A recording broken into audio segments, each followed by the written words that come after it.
Just checking this battery before I go changing it. Oh no, it's good. Lots of juice in there. So when I started down this road with this guitar, these were the values at the bridge. So the E, A, D, and G strings were all sharp.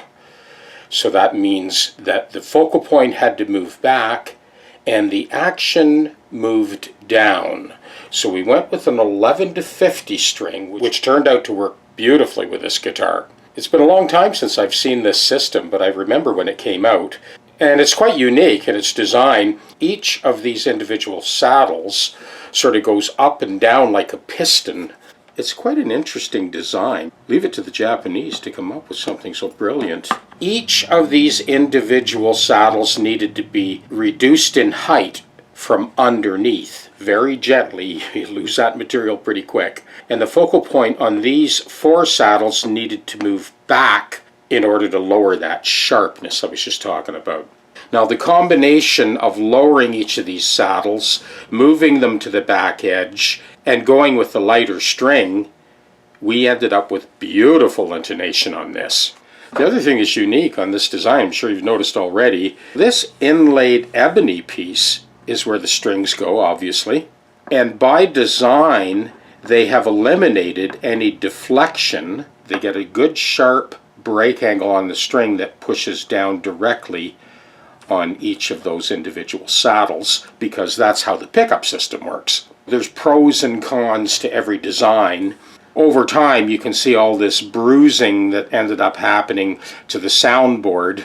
Each time the pins were extracted, whatever they used, they ended up sort of bruising the soundboard. This has got all kinds of battle wounds on it. The most important thing is we've got it so it's playing perfectly in tune and silky smooth. So the other thing I wanted to cover was this. The truss rod nut had kind of run out of adjustment, and I could tell just by how hard it was to turn. It wasn't really making any difference to the neck, so I took it out, put a bushing in there to buy back some threads on that truss rod, and now the neck is perfectly adjustable.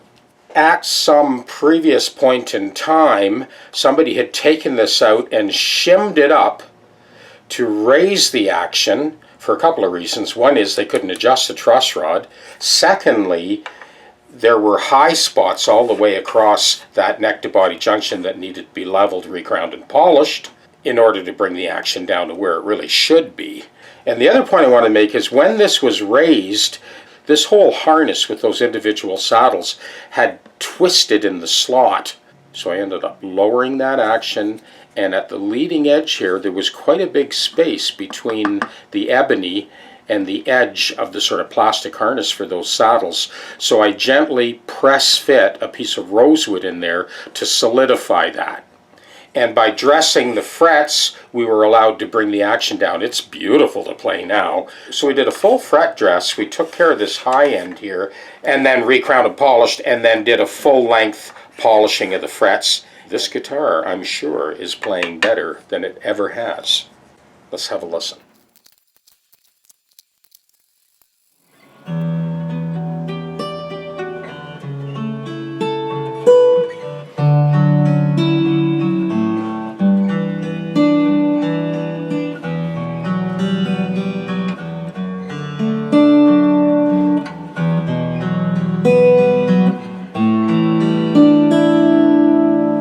So that is the progression that I've looped. I'll let that play.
Bye.